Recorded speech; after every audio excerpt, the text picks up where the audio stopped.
मेरे भोले मेरे स्वामी जी हकलहिया दुख रहा है। मेरे स्वामी सुनी भोला जी हकलहिया दुख रहा है। भांग ले आते हैं रोज पिसवाते हैं, भांग ले आते हैं रोज पिसवाते हैं, हाथ में छाला पड़ गया है। मेरे भोले मेरे स्वामी जी हकलहिया दुख रहा है। मेरे स्वामी सुनी भोला जी हकलहिया दुख रहा है। भांग ले आते हैं रोज पिसवाते हैं, भांग ले आते हैं रोज पिसवाते हैं, हाथ में छाला पड़ गया है। मेरे भोले मेरे स्वामी जी हकलहिया दुख रहा है।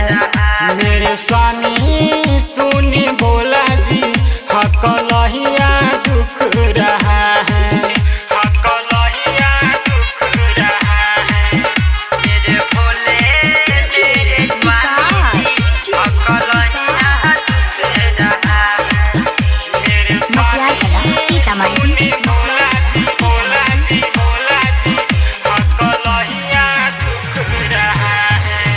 मेवा हमके गौरा हो मन भावे ना, मन भावे ना, मन भावे ना।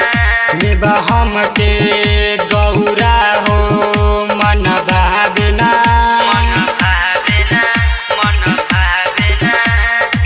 जल्दी से गौरा हो भंगिया पिस के लाई दन, पिस के लाई दन, पिस के लाई दन, पिस के लाई दन।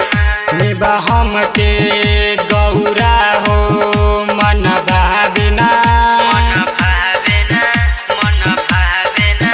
मेवा हमके गौरा हो मन भावे ना, मन भावे ना, मन भावे ना।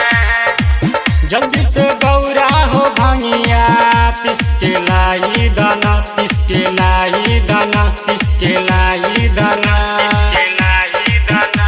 कैसन बानी बोला रवा दुखबो न बुझ रहे हैं। मेरे भोले मेरे स्वामी जी हकलहिया दुख रहा है। मेरे स्वामी सुनी भोला जी हकलहिया दुख रहा है। हकलहिया दुख रहा है। मेरे भोले मेरे स्वामी जी हकलहिया दुख रहा है।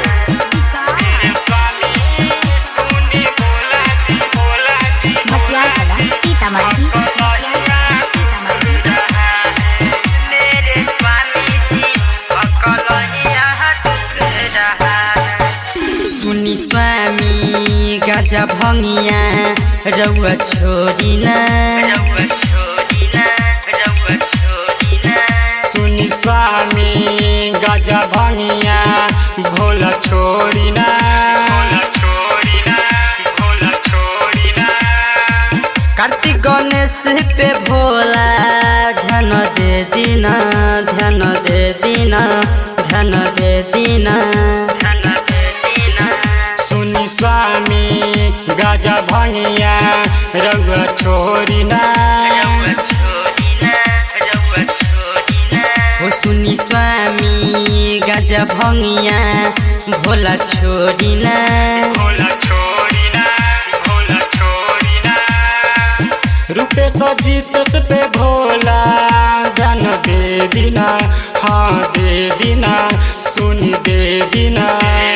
राइटर अजय सचिन देखी अरजी कर रहा है।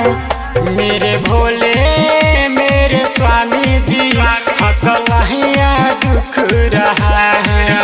मेरे भोले सुनी स्वामी जी हकलहिया दुख रहा है। भांग ले आते हैं रोज पिसवाते हैं, भांग ले आते हैं रोज पिसवाते हैं, हाथ में छाला पड़ गया है। मेरे भोले मेरे स्वामी जी हकलहिया दुख रहा है। मेरे स्वामी सुनी भोला जी,